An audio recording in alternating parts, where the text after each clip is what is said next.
Eric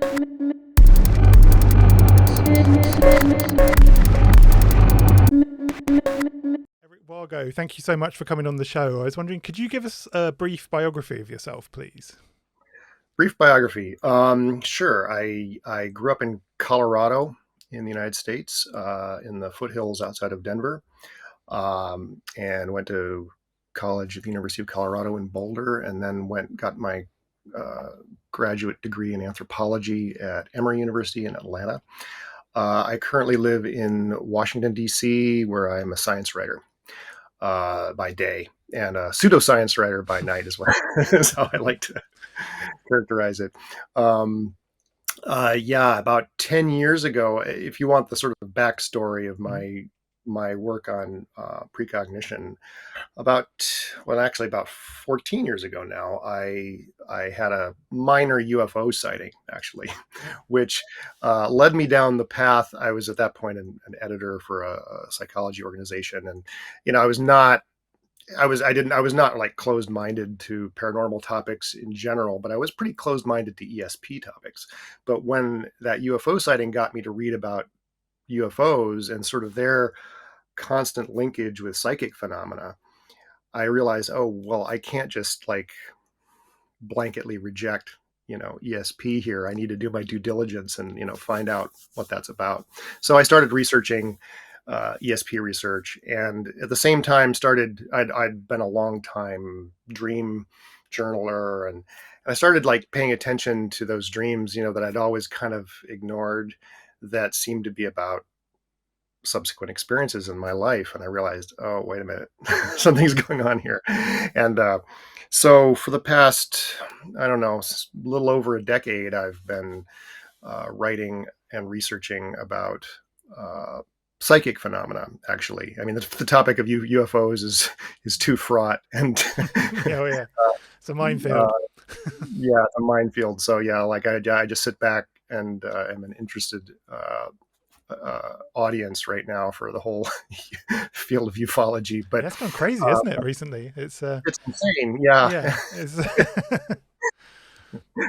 uh, but yeah, I have written two books. The first book was Timeloops, which was a sort of a kind of massive tome about the evidence for precognition, um, the physical theories or reinterpretations of physical theories that are starting to make better sense of precognition, and its connection to depth psychology, specifically psychoanalysis. Because my argument, and this is an argument that runs through both of my books, is that Sigmund Freud's meta psychology, that is his theory of the unconscious, is really kind of a ready-made theory of precognition. I mean, he personally didn't believe in precognition, but you can really just slightly tweak his theory, and it really makes a lot of sense of these phenomena. And so then, after I wrote Time Loops, after that came out, I was just inundated. There was like a chapter in there on dreams, but I was inundated with emails and people coming up to me after talks wanting to talk about their dreams. And I realized, oh, there's a need here for a book that's just very kind of focused on work on precognitive dreams, what they are, what they mean, and how to work with them. And so I immediately sort of wrote a much more focused book called Precognitive Dreamwork and the Long Self. Um, and I've just now finished my third book, oh, looking for a publisher, about precognition and creativity, oh, because I okay, think interesting. that creative inspiration is every bit as precognitive as dreams maybe. That might be interesting. So do you want to talk about that briefly? How you feel? Actually, maybe we should go back more and look at kind of what is a time loop. I think that seems like a very broad question, but for the uninitiated, it might be a good starting point, I think. Yeah, time loops are really, for me, the core of this. And this is what I think sets my work apart from. There are a lot of people writing about precognition, especially lately. It's a topic that's, I think, gained a lot of traction over the last couple decades. Um, but it's not just a matter when you accept the idea that somehow we can get information from our future. Okay, that's what precognition means. In general, being influenced by future experiences. Um, it's not necessarily seeing the future, but it can be being sort of subtly influenced or subtly directed by the future in one way or another. When you accept that, then you come up against this other question, which is, well, how does that affect causality? How does it affect free will and so on? These kinds of questions, people will say, well, isn't that impossible? If information from the future affects the past, then um, how does that relate to our understandings of free will and causation? Um, and there is a single answer to that, and that's that. Well, causes really happen in loops in one way or another. You can't get a we do not precognize, and this distinguishes, I think, my argument from other works out there about precognition. We do not precognize possible futures, or possible alternative timelines and things like that.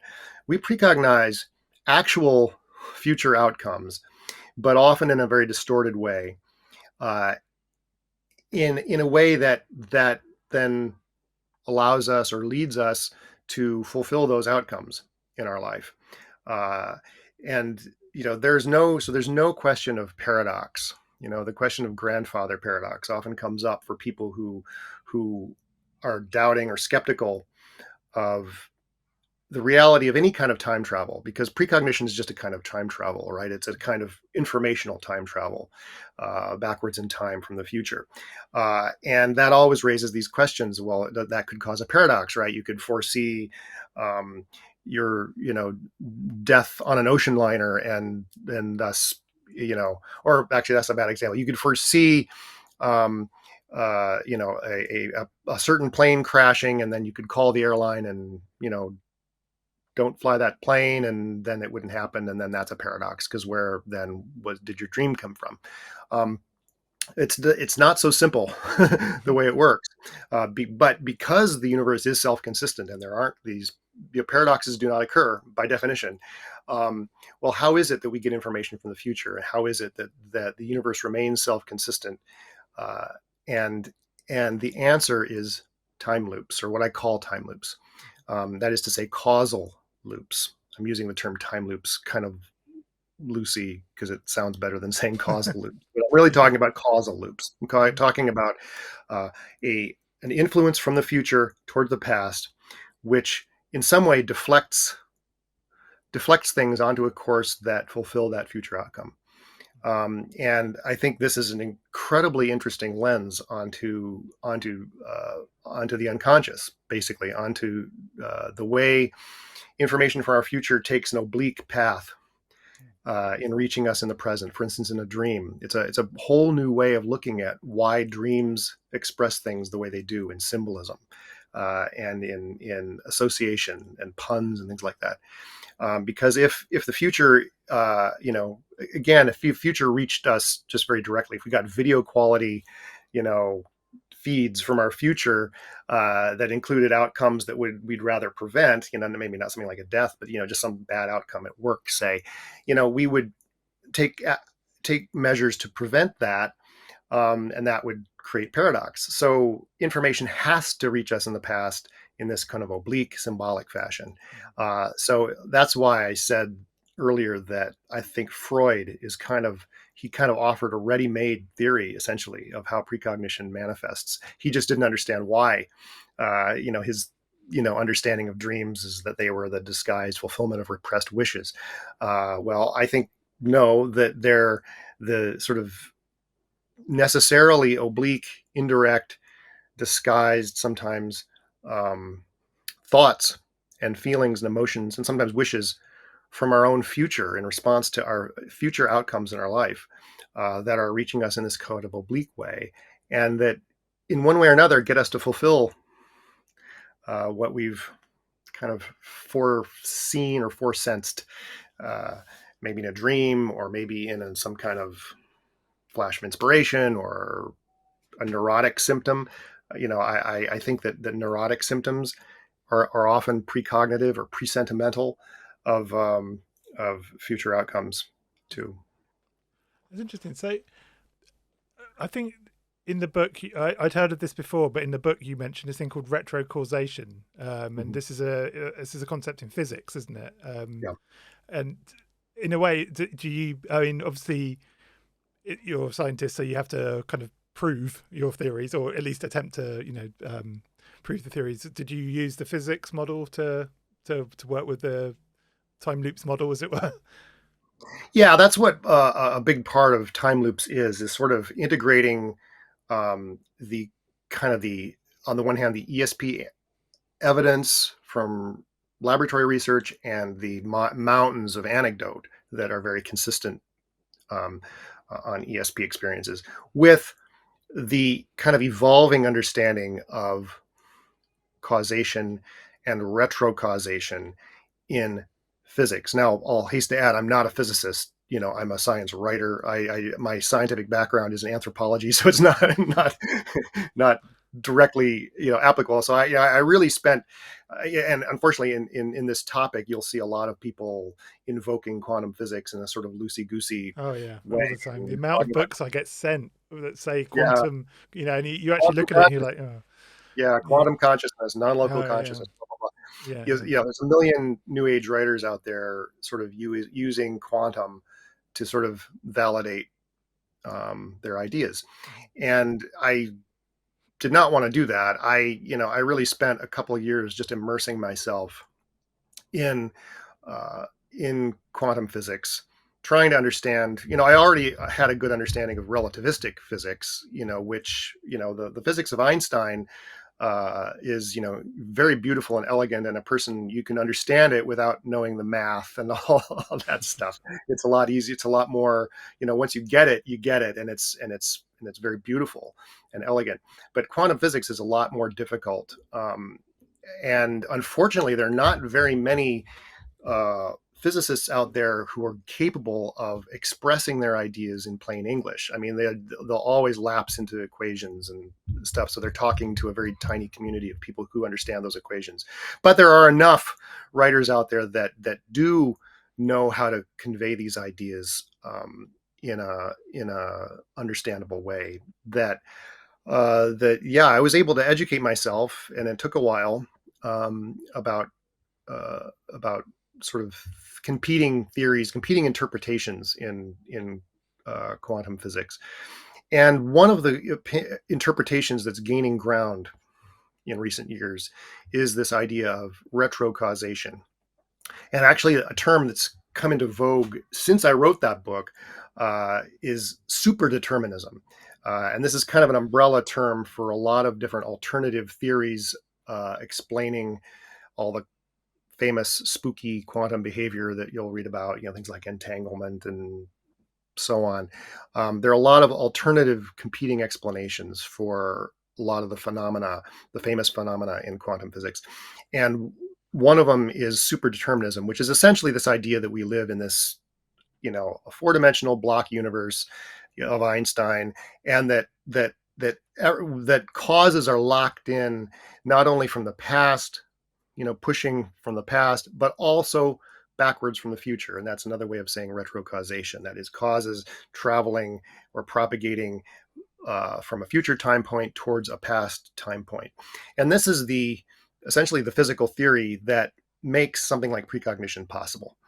And there are, at the same time as there are these new kind of ways of thinking in quantum physics about retrocausation, there's also this emerging field of quantum biology and quantum neurobiology, which is showing how the brain uh, is capitalizing on quantum effects. And if your idea is that quantum effects have to do with retrocausation, then right there you have the beginnings of a possible physical biological theory of how precognition may work. That the nervous system may be, my nervous system at this time point may be pre-responsive to itself, a second from now, or a minute from now, or a day, or a year from now, Mm. not just responsive to the past in the form of learning and memory and all those things that we understand pretty well from psychology. So I think there are a lot of really interesting trends in a lot of sciences that are all sort of coming together and converging at this point. And that's kind of what Time Loops is about this convergence that's happening that is going to help make sense of precognition, not as some supernatural phenomenon, but as something that is going to have a material explanation. And by material, you need to put an asterisk by that word. Nobody in physics thinks that matter is solid anymore. I mean, that idea is gone. But uh, but materialism for me is just the language of science and measurement and so on. Things being measurable. Matter is stuff that's measurable, and it's just a language for talking about causation in the world. So um, there are a lot of trends in the sciences that are leading um, to a perfectly plausible physical, biological explanation for how we can get information from our future, or how we can be influenced by events happening ahead in time. And that's, to me, like incredibly exciting. I mean, Mhm. there's nothing more mind blowing than any kind of time travel, and even just informational time travel. But it's, that I think is what a nervous system is a kind of time machine, literally. So how did I mean, we'll talk about how the kind of more esoteric world responded to the book, but how did the scientific world respond to the book, Time Loops, when it came out? Crickets. Oh, okay. No response whatsoever. Oh No no. response whatsoever. Which, I mean, which would you rather have? I guess would rather have had some pushback that I could engage in debate, but no one's responded. The mainstream scientists are like they refuse to go there in engaging with this topic. Anything smacking of ESP Yeah, it's is funny.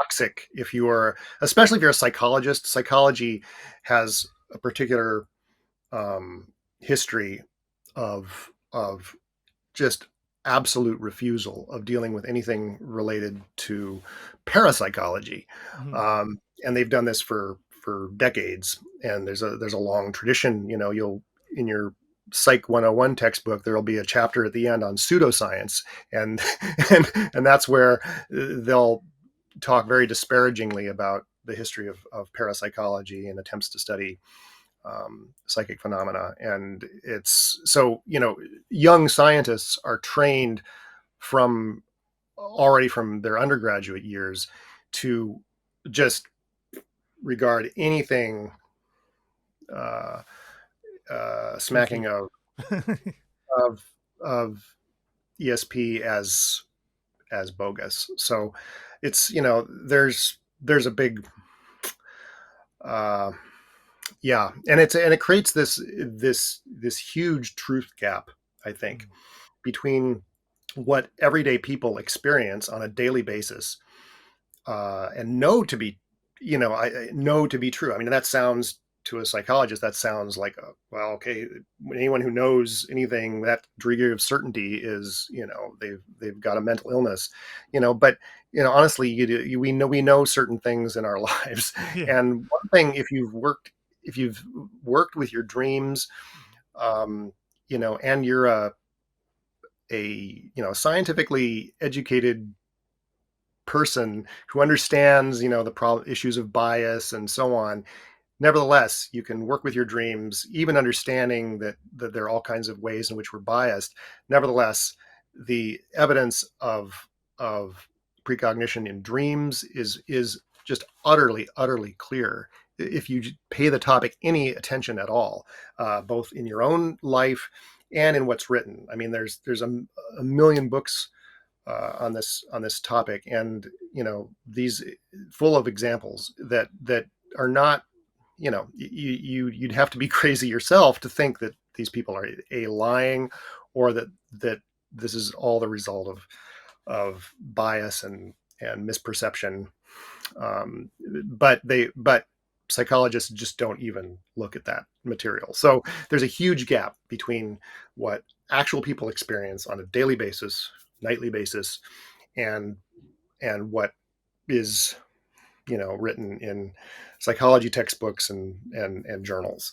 Um, yeah. So no. Yeah. So in answer to your question, how the scientific community respond, zero. And I'll add, physicists are equally averse to people, they're very sensitive to because of all those people usually putting quantum, new agers putting quantum in their books. They are, really hypersensitive to anyone trying to use some neat physical theory like retrocausation to justify or explain paranormal experiences. I mean, they just do not want to have anything to do with that because, again, it's toxic for their reputations and so on. So, yeah, so I haven't even, I quote a lot of physicists, in my book whose work I love, who I think, oh my God, they're like going to be, they're going to be winning the Nobel Prize in a couple of decades for their work on retrocausation. But I don't have any kind of personal contact with those people. They would not want to have any contact with me, I'm sure. That's why, it's like I protect people from having any kind of contact with me as a toxic pseudoscientist. Do you think perhaps I think I've heard you speak about this before, that there's this really annoying when people talk about precognition, they might be getting mixed up with telepathy. This idea of telepathy, and telepathy has always been a pain point for me, logically speaking. And obviously, in what we do here at the show, we get a lot of books about we get a lot of bad books. We have to sift through and find the good ones. But do you think perhaps that might have sort of stained somehow the reputation of precognition? Yeah, certainly. Although I think in the eyes of, I don't think you're going to find many kind of mainstream scientists who would make a distinction between precognition and telepathy in their estimation. I mean, it's all for them. It's all pseudoscience. My personal position on this, and it's a very controversial one, and very few parapsychologists would agree with me here, but my position is that until someone shows me compelling evidence otherwise, that what gets called and assumed to be telepathy in research studies and in people's personal experiences is virtually always actually precognition. People precognizing, finding out, instead of, people imagine, I wake up, with a dream that, my sister was in a car accident and I call her up on the phone and she tells me, oh my God, I was just in a car accident. They imagine that they had like a direct, contact across time. I'm sorry, across space to their sister. Okay. It's very counterintuitive. People don't think well in terms of the time dimension. Okay. It's so counterintuitive. But, I argue, and often you can find evidence of this, that they're really precognizing that phone call. Now, that dream got them to make that phone call, which is then that loop we're talking about, because, indeed we fulfill these futures. In this case, a future where I got a call or I talked to my sister on the phone and she was in a car accident. We fulfill these futures, because of our dreams or whatever. So there's that looping quality to them. But and that's another part of the whole issue that's just too kind of hard to understand and hard to grasp and wrap our heads around. So we grasp for a simpler explanation, and telepathy is that simpler explanation for a lot of people. Same with synchronicity, Jung's famous term. The most overused word in history. Right. Yeah, it's and I don't know. I was having a conversation about this the other day with a friend. Actually, that just feels like an endless rabbit hole you can fall down, synchronicity, and there needs to be some kind of way of determining like meaningful synchronicity over just seeing synchronicities everywhere. It's like if you're a hammer, everything looks like a nail. To some people, it's, I don't know. Yeah. It drives me insane. I see it all the time, but obviously Jung's synchronicity makes a lot more sense than the kind of this version of synchronicity I keep seeing out in the world at the moment. It's I don't know. It's it drives me a bit mad at times. It's interesting. Have you heard of a guy called Robert Monroe before? Yeah. Yeah. Sure. I think he encountered a similar issue where he was looking at his I can't remember what the tech, well, it was the gateway experience, wasn't it? I think Hmm. his thing was called, where, and he really struggled with this kind of, like, I think we were talking about it before the interview, this kind of borderland area where science and kind of the occult and the paranormal kind of, they really butt up against each other a little bit. And he seemed to have that same issue where I think he was terrified that the scientific community would look at what he was doing as a kind of paranormal kind of thing. In fact, in interviews, he used to always say, this isn't a cult, this isn't, and he was very, intense about it. But interestingly, later on, and like in the same interview, sometimes he'll start off saying that, and at the end of the interview, he'll say, "But," and Yeah. he'll start to talk a little bit like an occultist. It's quite strange, Yeah. So it is interesting how these kind of worlds. It's like the two magnets trying to push against, opposite magnets Yeah. trying to push against each other a bit, isn't it? It's very strange. But uh, Right. let's talk a little bit about I think it's JW Dunn, who's the kind Hmm. of Yeah. original, kind of the OG, as it were, of precognition, isn't he? In Yes. study of precognition, I should say. Yes. And how did Dunn's work influence time loops? Oh, huge. I mean, he was the original kind of theorist of precognition, and especially precognitive dreams. Um, so who was he? He was a soldier right around the turn of the last century. He fought in the Boer War. He was an English soldier, but then after he left the military service, he went into aeron, uh, aeronautical engineering. I mean, he was one of the first. I mean, this was the very early days of flight, and he was like one of the first aviation engineers in England, designing very innovative planes. He was obsessed with like designing planes without tails that would sort of steer in some different way. It was kind of an obsession of his, which kind of really just never never panned out. But he was like designed like the earliest flying wing kind of planes. They were biplanes, but imagine a flying wing biplane. That's kind of like what he was designing, in the first decades of the century. And then he became influential in the sort of emerging kind of defense contractor industry in Britain. So he was kind of I guess his importance there was more as an advocate for the aviation industry with the defense people in Britain at the time. But he all his life he'd had precognitive dreams, and he had a couple very stunning ones during his time in the army, and this led him later on to sort of apply his kind of engineering mind to figuring out what was going on with these dreams. And he was the first to sort of figure out, like, the prevailing interpretation of these kinds of experiences at the time was telepathy. That was a term that was coined in 1882 by an English psychologist named Frederick Myers, and it was sort of the dominant framing for all kinds of paranormal phenomena at the time.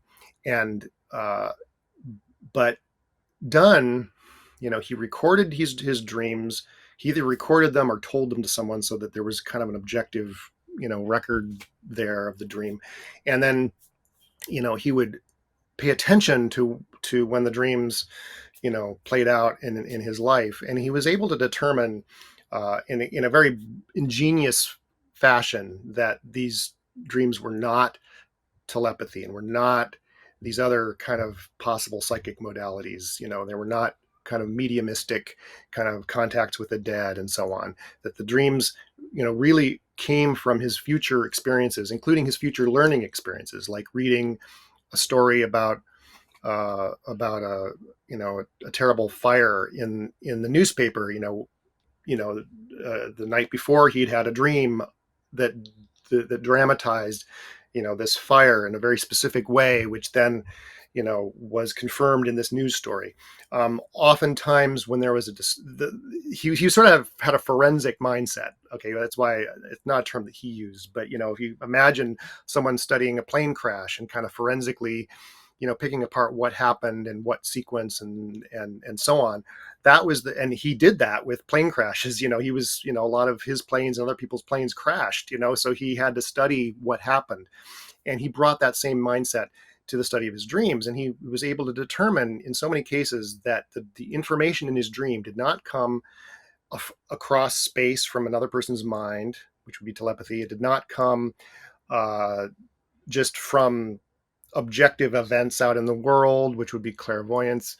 It did not come from contact with the dead. For instance, there was a famous case of a test pilot crashing, and he had a dream about it a couple nights beforehand, which, or at the time, most people would have assumed that, it was the dead pilot coming and talking to him in his dream. But he was able to determine, based on what the pilot said in his dream versus what actually happened in reality, that the pilot would have known was happening as he crashed. He was able to determine that no, the dream came from his own reading of the report about the crash afterwards. So he brought a very very careful mindset to the study of this, and his book, which he didn't actually write and publish his book until the late 20s, 1927, I think. It's called An Experiment with Time, and it was it's full of precognitive dream examples that anyone who works with this stuff will recognize immediately. Yeah, I mean, this is how it there's a real consistency to how these dreams happen in our lives. And his book was especially inspiring for my second book, Precognitive Dreamwork and the Long Self, because Experiment with Time was essentially an early work of citizen science. He said, look, this is what I've observed again and again and again, and here are so many examples, but I want you to do this for yourself. Here's how you can do this for yourself. And so he gave the reader instructions, very simple instructions for how they can study this question in their own lives, because that's what he felt was needed. It's not enough for me here to talk about my own dreams. I need people to replicate this. Mm-hmm. And so it's that citizen science aspect of it that I think is so inspiring. And that's what I was trying to do with Precognitive Dreamwork and the Long Self. I was essentially building on his very simple method for how you can study this in your own dreams, adding a little, tweaking it a little bit to, I think, enable you to net, a huge, much bigger number of dreams, the precognitive dreams in your journal. But I was basically following Dunn's lead. He is the person who the pioneer in this field. It's another one of those things where the kind of the occult and science are rubbing up against each other again, because we barely a show goes by without mentioning him. But Aleister Crowley was also very obsessed with dream journaling.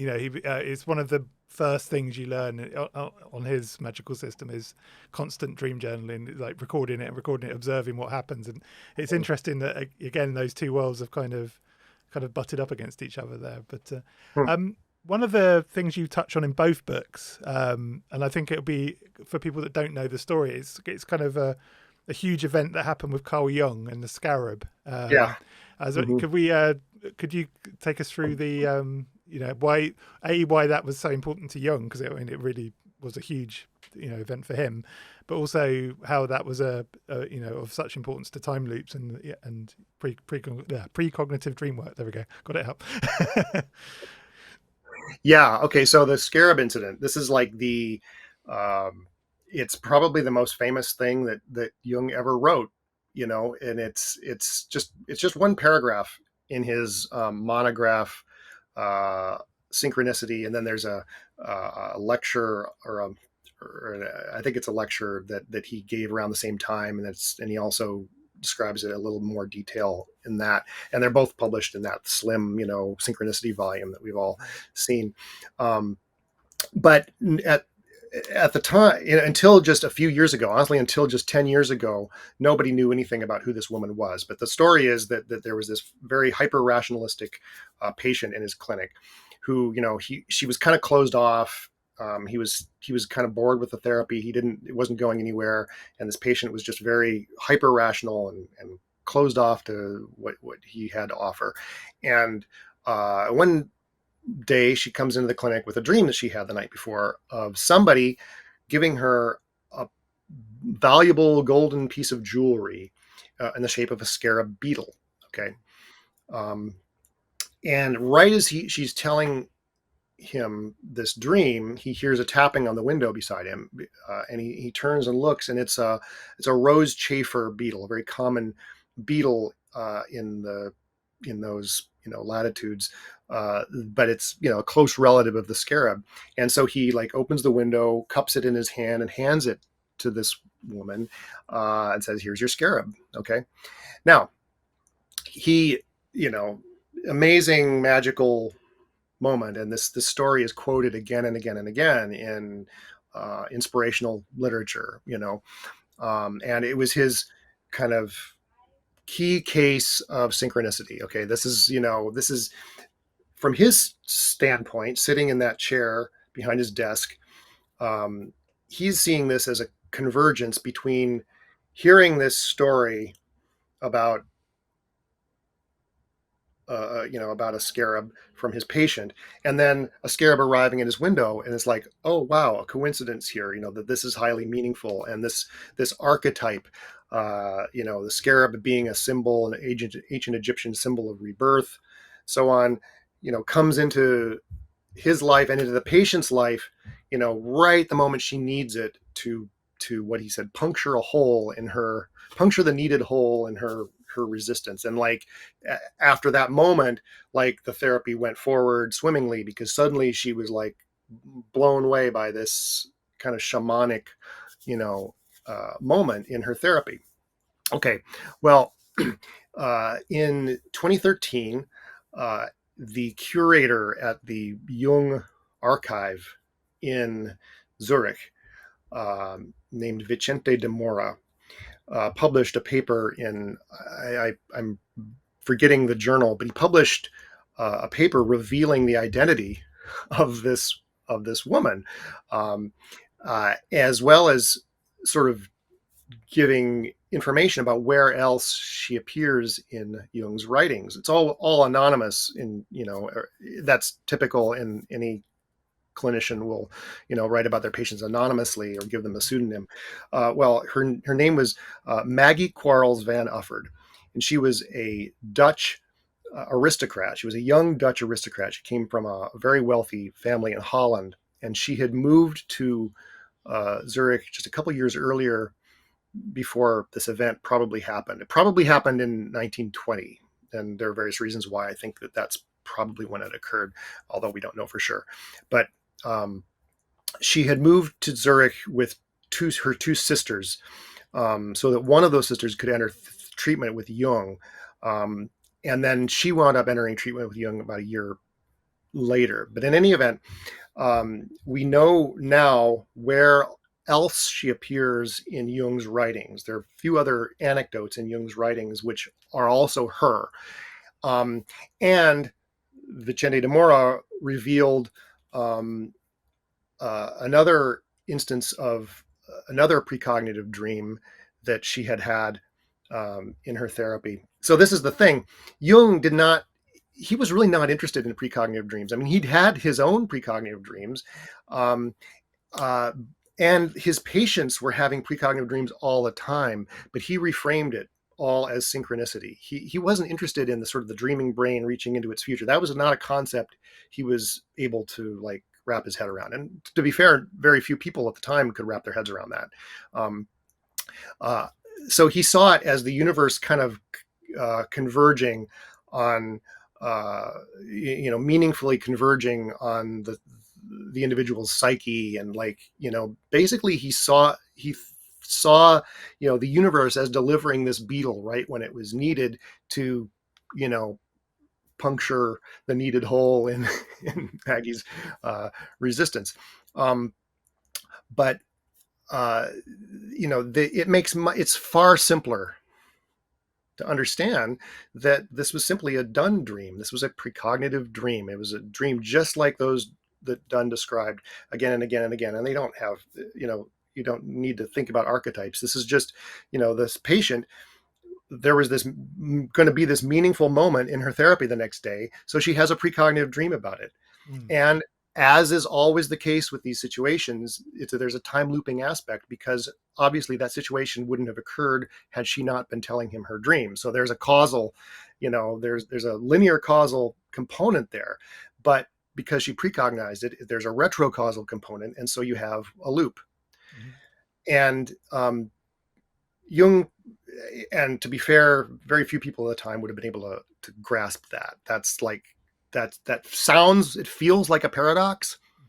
Okay, it's a tautology, in fact, which is the opposite of a paradox. But it feels, that's just too counterintuitive. But the thing is, this was happening again and again and again with his other patients too. And I have a long chapter in Timeloops that that talks about this. But it happened several times with Maggie. She had on one occasion, she had a precognitive dream about a very particular situation, and Jung sort of kissing her and telling her about this situation. Well, she goes to his office, and he has just had this like inspiration and reached into a book. In fact, a book by Frederick Myers that we were talking about earlier, and read this story, and it matched this dream. And so he told her, this story that he had just read. And again, so she had been precognizing this moment, this significant moment in her therapist's office. You got to remember that moments in therapy, moments in psychotherapy are often, really meaningful moments, really powerful. Often they're epiphanies, they're breakthrough experiences in a person's life. So they're the kinds of things that the precognitive brain focuses on. And adding to that, she was in love with Jung. Okay, she had what psychoanalysts call it the transference. Okay, the patient falls in love with their therapist very readily, and she was he was this god to her. And adding to it, he was in love with her, because we happen to know that she is the character, she is the not character, the patient in an unpublished in an essay that Jung wrote on the countertransference. That is the patient, that's the doctor's love for the patient, the doctor's erotic feelings for the patient, that he never published, but she's the patient in that essay. And he had powerful erotic feelings for Maggie. Well, this kind of any kind of situation where you have a thwarted erotic connection that you're not allowed to express. Now, Jung is widely believed to have had affairs with some of his patients. There is no evidence that he had an affair with Maggie, but he definitely thought of her as this, very sexual, beautiful, magnetic person. Okay. And he had powerful feelings for her.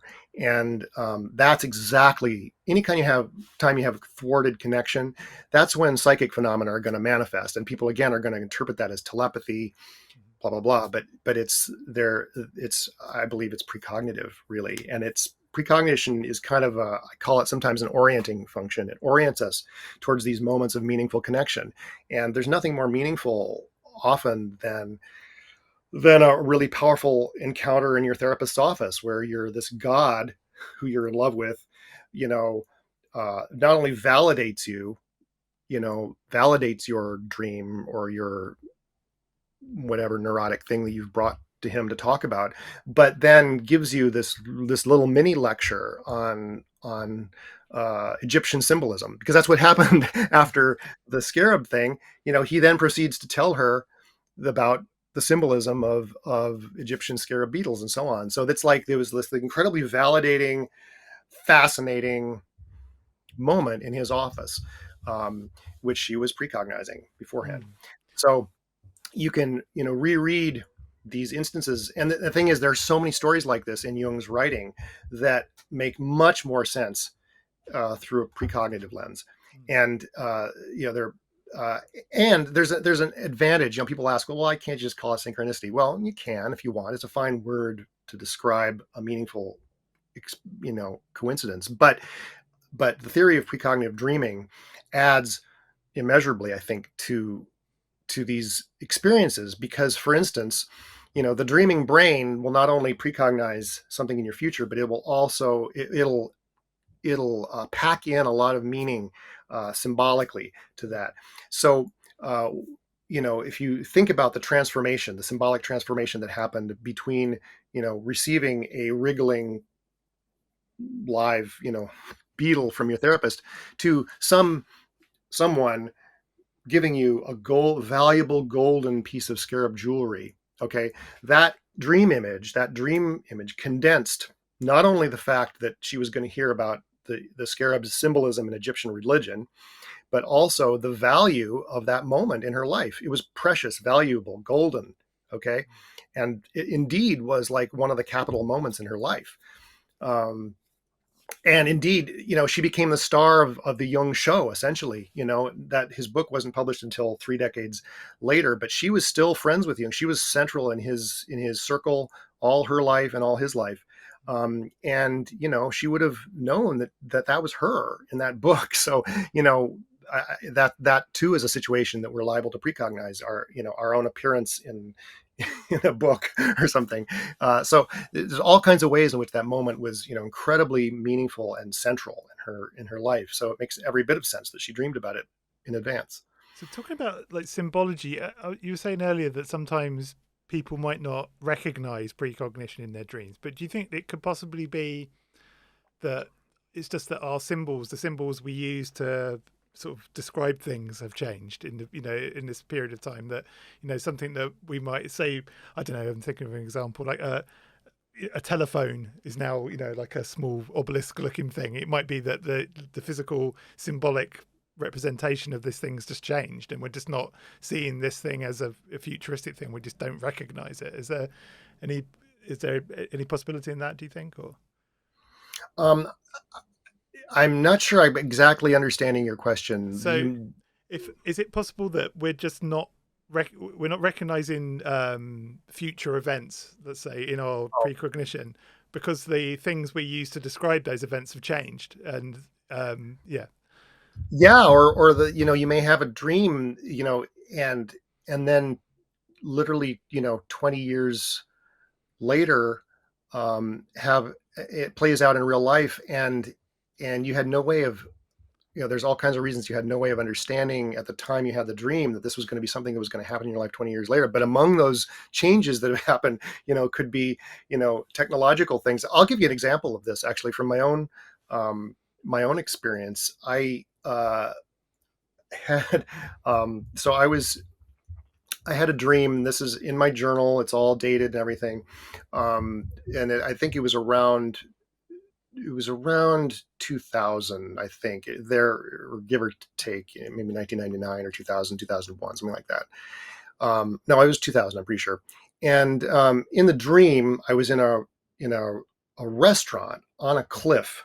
Okay, it was a restaurant with a big pane of glass windows overlooking the ocean, and there were dolphins, kind of stylized dolphins, playing in the ocean, and the sky over the water opened up. It was like a kind of a spindle shaped kind of opening, or a vagina shaped kind of opening in the sky, like a portal or a wormhole opening up. It was very black inside, and I expected a UFO to come out of it. Okay. Mm. Anyway, very striking dream, which I wrote down.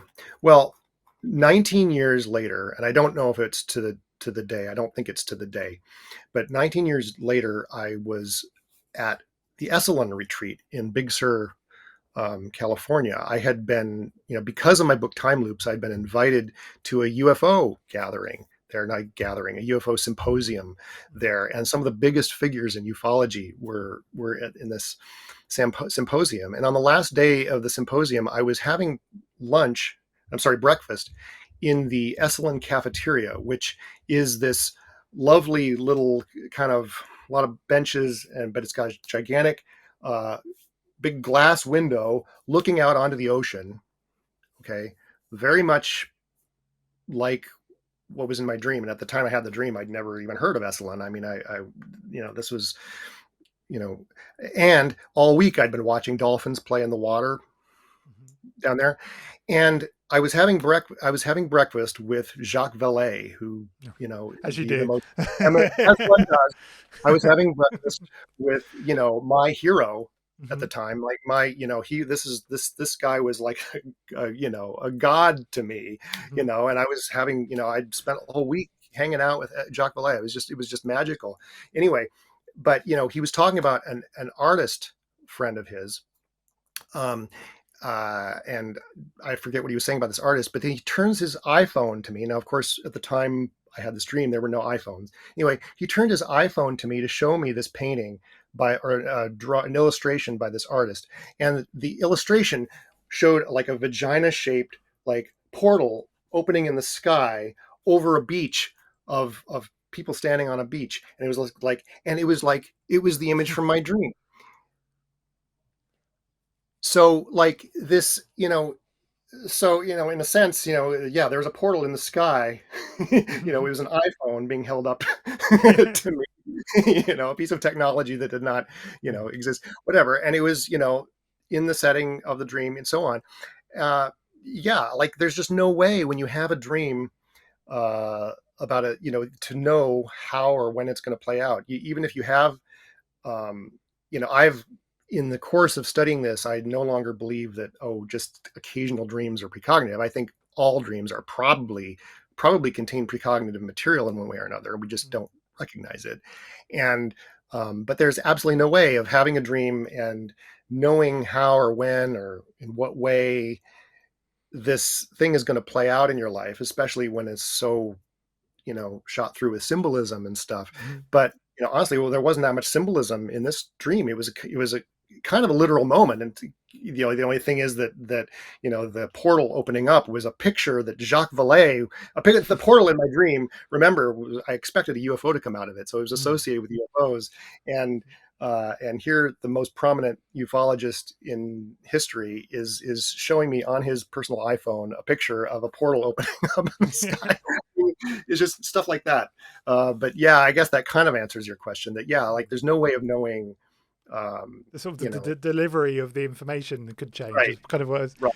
One thing, Right. We interviewed Mark Jacobson recently, a journalist, about a conspiracy theorist who died years ago now, William Cooper.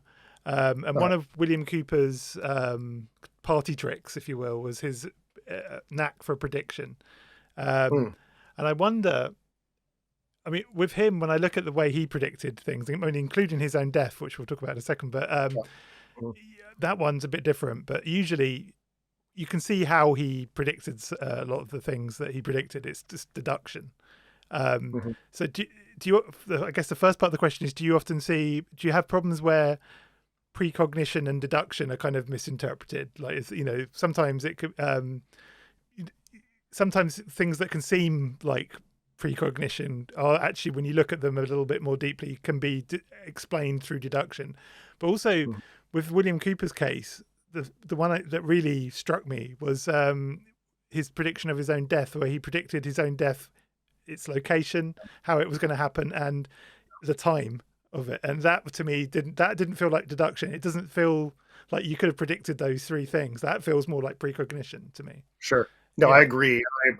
I'm vaguely aware of that instance. I don't know much about his life. I've got his book, and I've got that Beyond the Pale Horse. Yeah, everyone's got that. the biography that was written about him. Maybe that's by that author. Yeah, I'm not sure. Yeah. I just have not had time to delve into it, but I'm aware that he precognized his death in that way. Sure. I mean, it's very common. It's very common in the annals of artists and writers that they will precognize sort of the manner and their death. I mean, this is a very common thing, and so yeah, I have no doubt that was probably precognitive. As far as the distinction between precognition and prediction, where you're sort of deducing or inferring, things. Yeah, this is an issue that comes up particularly with the study of art and and Precognition, and which is I've just written a book on this, because yeah, I mean, science fiction writers, for instance,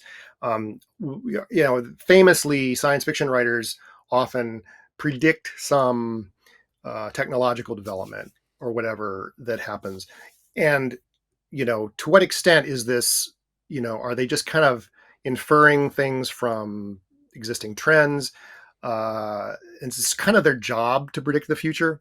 So it's very hard sometimes to distinguish, um, you know, precognition from prediction in that sense. But the more you work with precognition, the more you realize that it keys in on very, very singular things that can't be predicted. And it's kind of almost the biosignature, honestly, of a precognitive dream or insight, that there's just something singular and just completely unpredictable in the precognitive component. So let me give you a couple examples. Like, here's an example of a very ambiguous case in science fiction, where you could really call it prediction versus precognition. It's really hard to tell. Is Martin Caidin. He was a sci-fi thriller writer in the 1960s. He wrote the book that the $66 million Man was based on, but he also wrote a novel called Marooned in the mid 60s.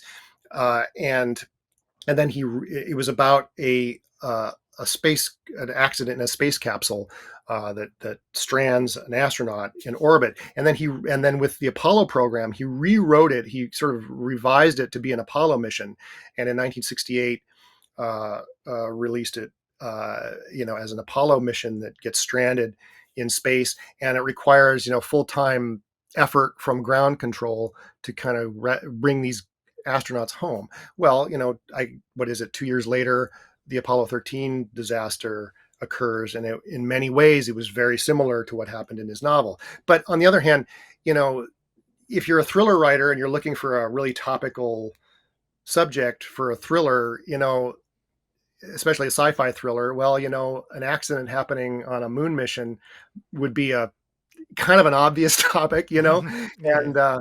and certainly other artists of the time were writing in a similar vein. I mean, Space Oddity by David Bowie. I mean, same kind of thing. It's very kind of natural for anybody to imagine a disaster and how exciting that might be if there was a space disaster. So is that precognition or is that prediction? And it's like it's forever in a kind of liminal, indeterminate zone. But here's another example from a science fiction writer that I think is very clearly precognitive.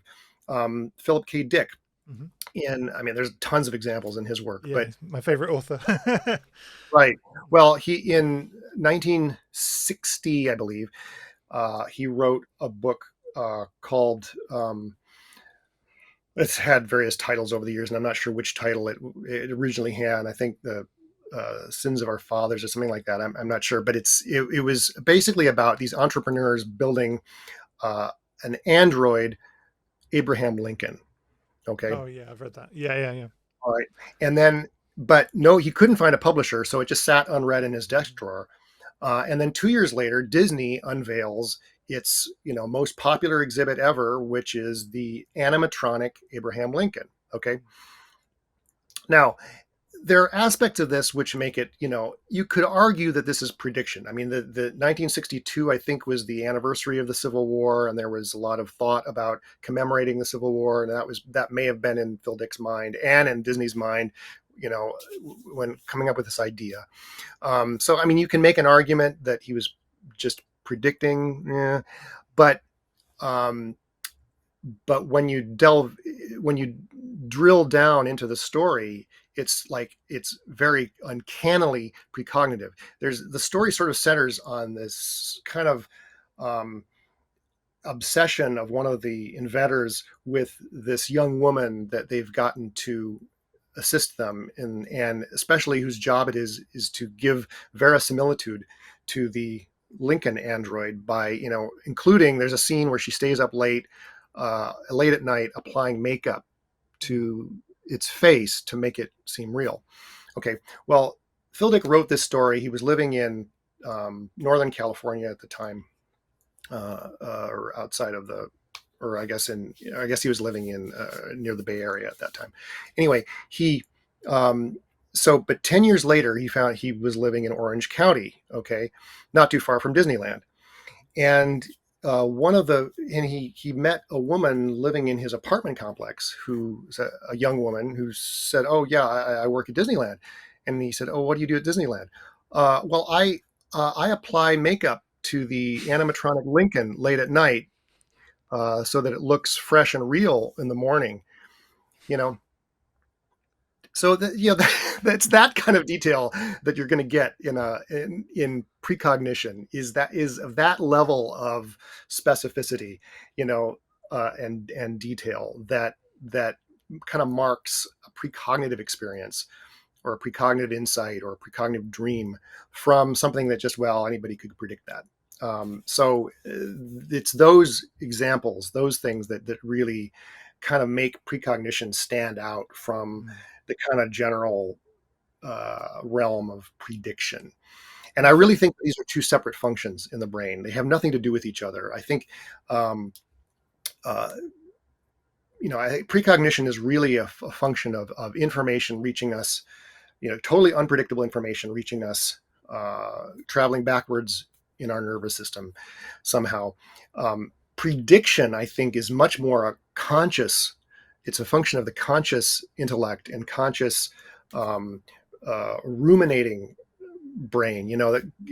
People often think of precognition as something that's like you from disasters, but really it's more your conscious prediction that's going to save you from disasters. It's like, I often, like contrast, the precognitive dreaming brain with the insomniac, awake, worrying, brain, like at 3 a.m., your brain running through counterfactuals, thinking about, uh, disasters, financial disasters, or, terrible things happening to your kids, or all, the kind of those conscious thought processes. Those are, you're training yourself to be alert, and to, you're kind of programming yourself in a way, to be alert for counterfactuals that you want to avoid, and so on. And you are sort of helping, steer your life, in a very rational way towards better outcomes. And I think there's a real contrast between what the dreaming brain and the precognitive inspired brain is doing, and what prediction, that predictive quality of where we are sort of comparing counterfactuals and so on. This is one of my beefs with people who write about precognition. They often say, "Oh, we're precognizing alternative realities and alternative futures, and different timelines, and so you predict a bad thing, well, you can change your future and all that." That's nonsense. I mean, I think we are precognizing an actual future in a very symbolic, indirect way, but those counterfactual realities are part of our conscious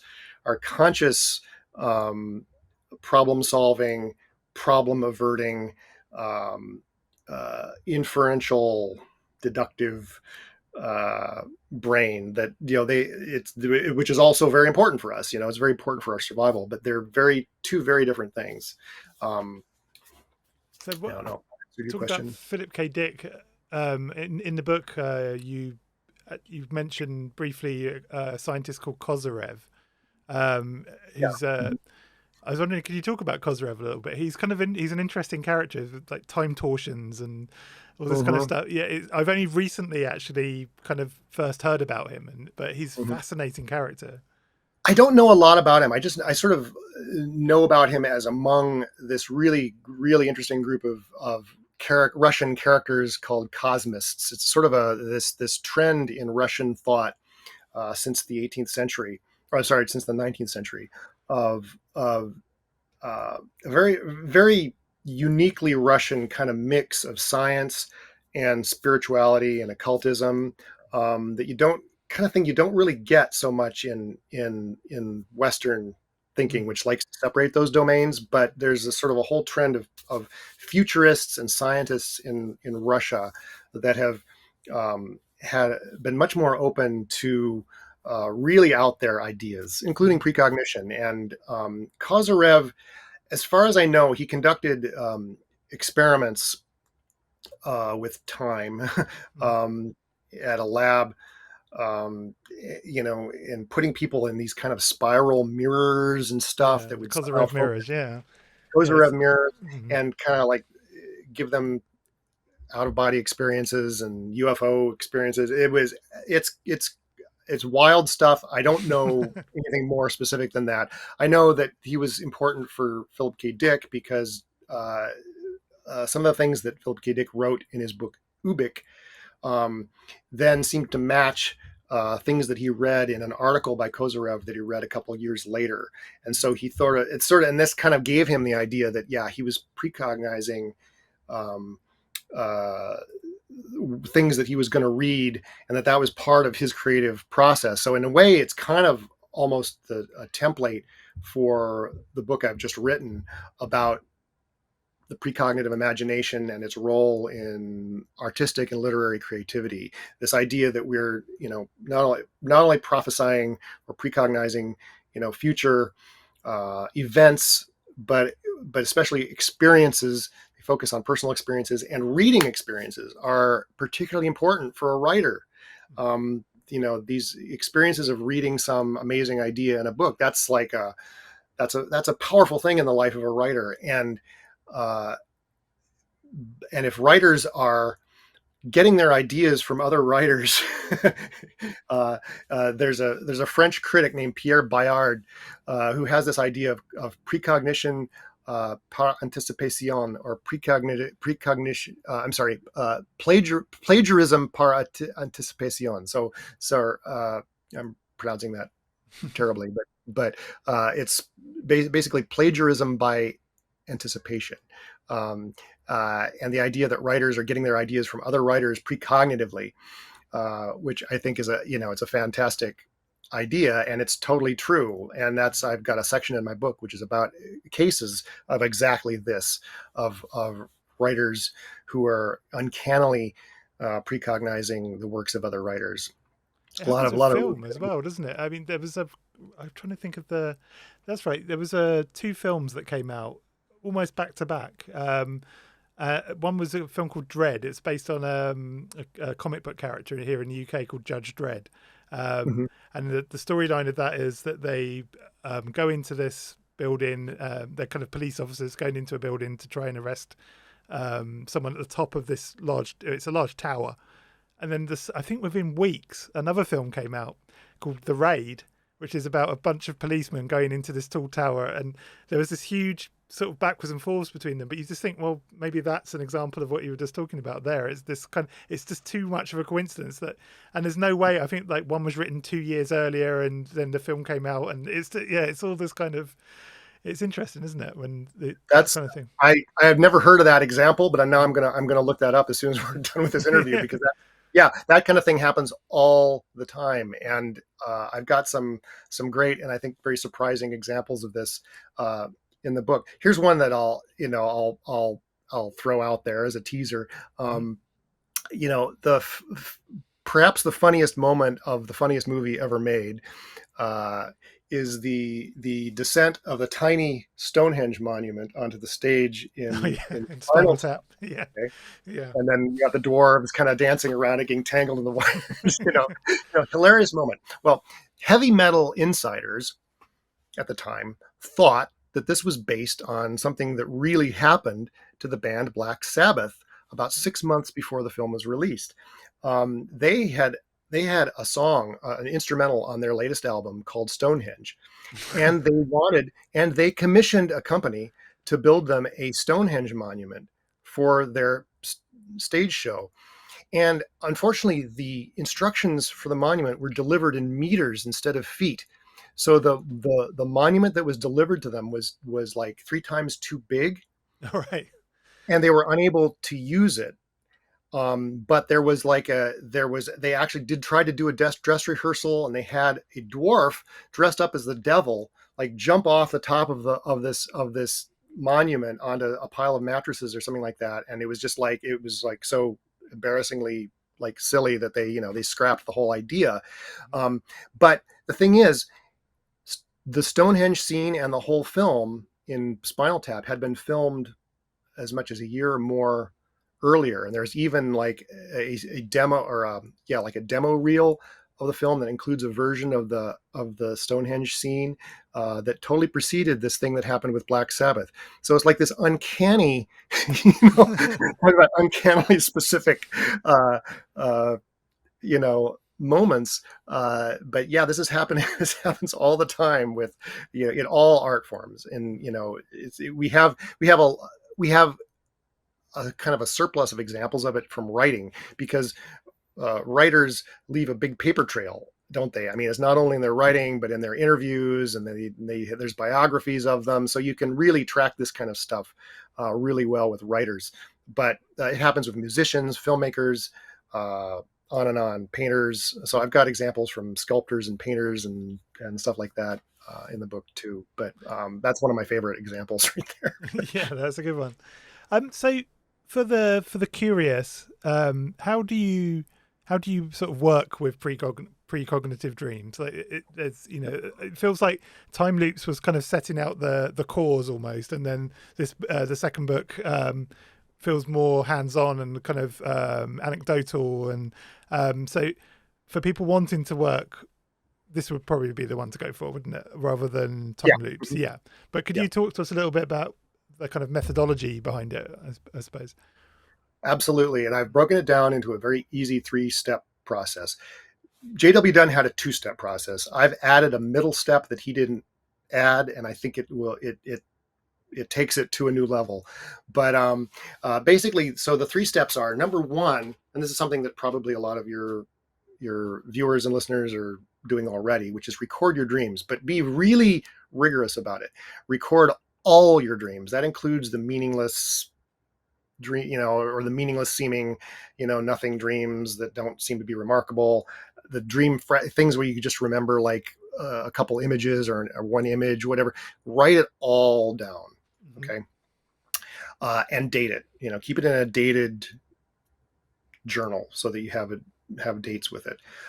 That's the first step. That's intuitive, right?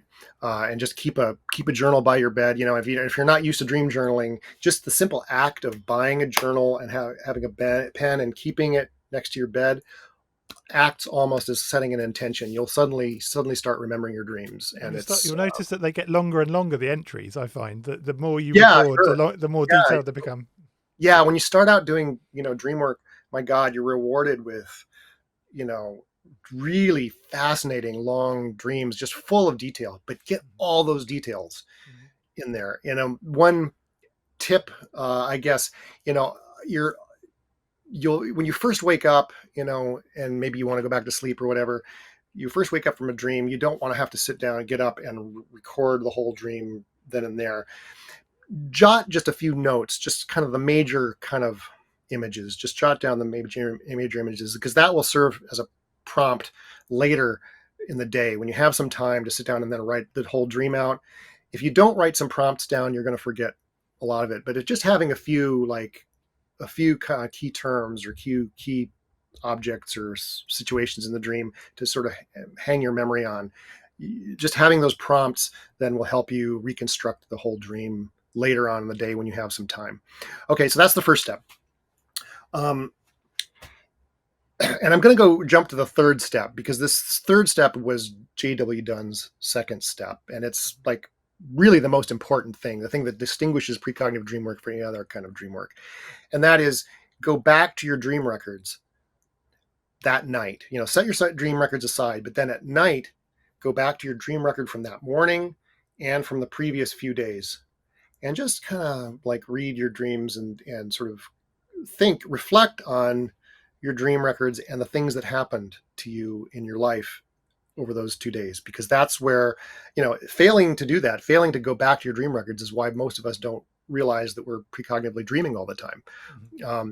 Because most dreams are going to be precognitive of something happening in the next few days, and it's going to be something not hugely monumental in your life. I mean, most of us don't have monumental things happening every day, but it'll be about relatively trivial things, something you saw on TV or something on Twitter or whatever.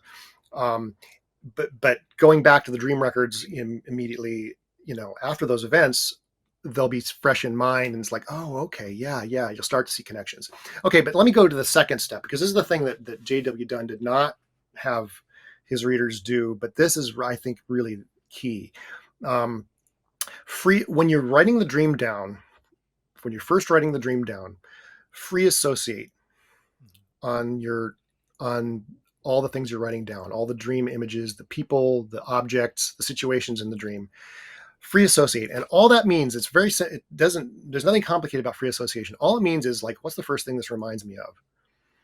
Write those associations down with your dream record. So, like, you dream a certain random person, but it's like, oh yeah, like you were just thinking of them in connection with some other thing. And often your dreams will be have recognizable connections to your recent life. That's what Freud called day residues. You know, something will crop up in a dream that had cropped up in daily life, a day or two earlier. Okay.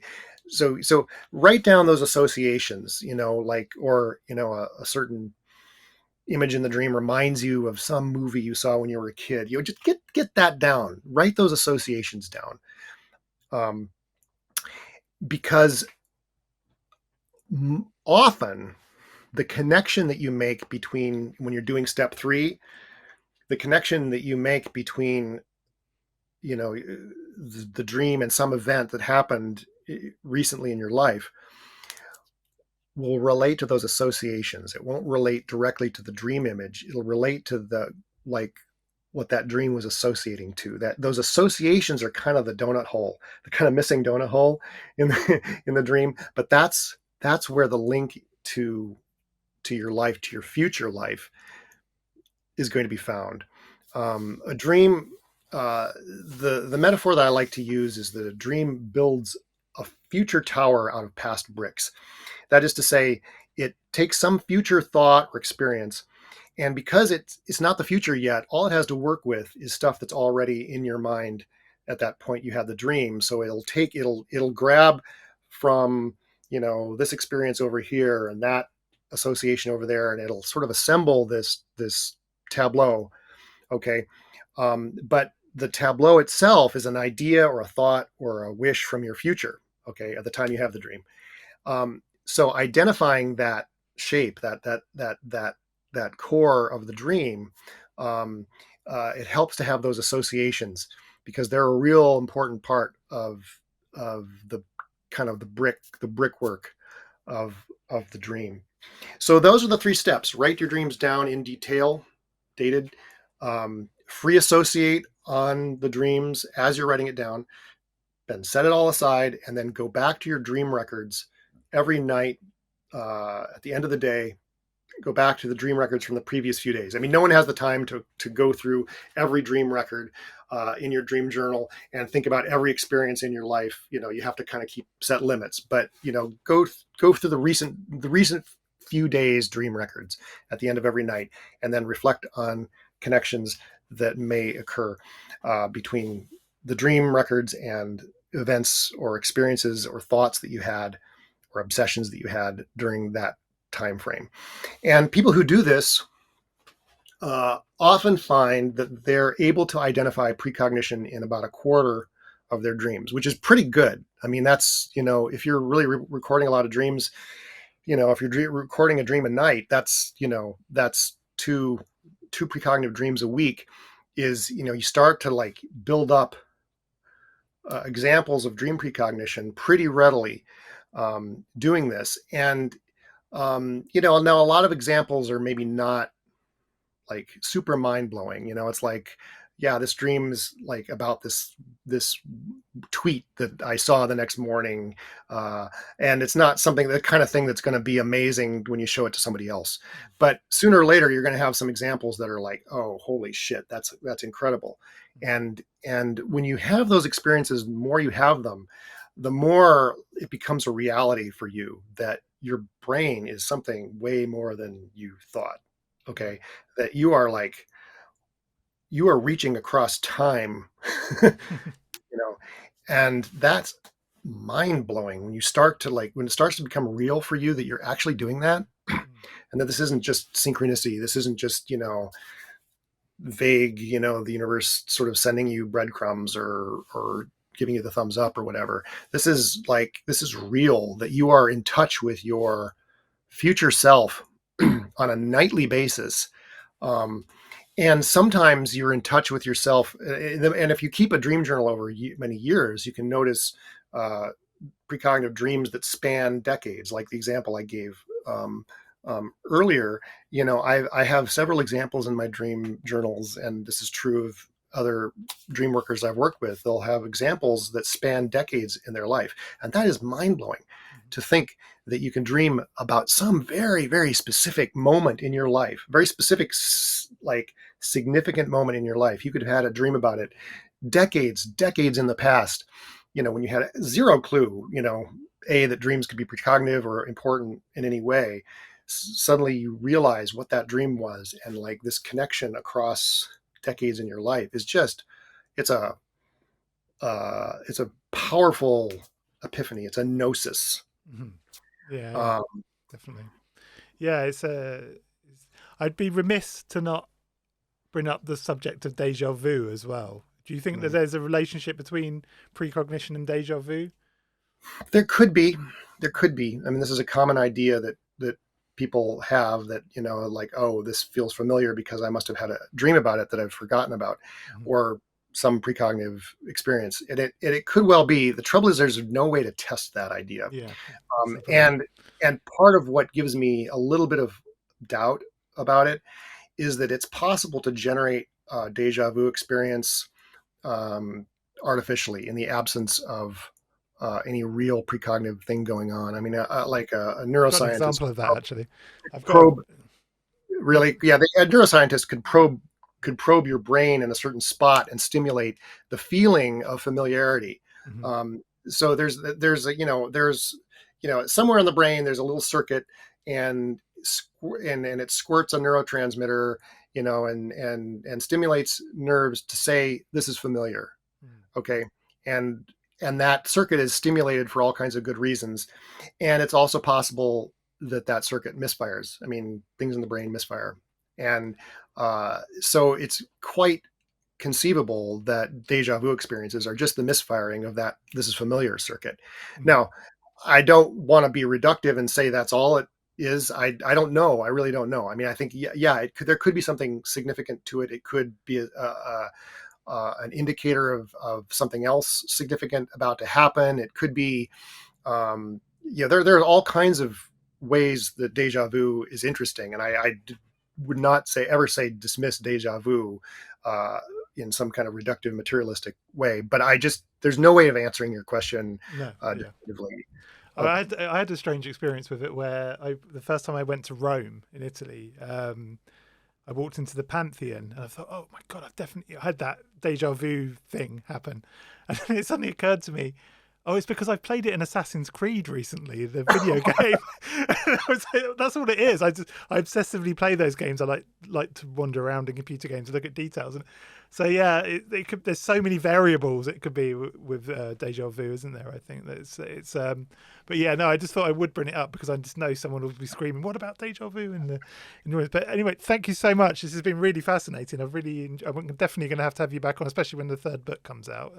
Oh, sure. Yeah, being from a creative background myself, I'm particularly interested in how that sort of pans out. So have you been talking to publishers at all, or are you... I've just set out a proposal, so okay. We'll see. I don't know. Yeah. Brilliant. But yeah. Excellent. Okay. Well, thank you so much, and hopefully we'll see you again soon. Yeah, this has been a pleasure. Thank you for having me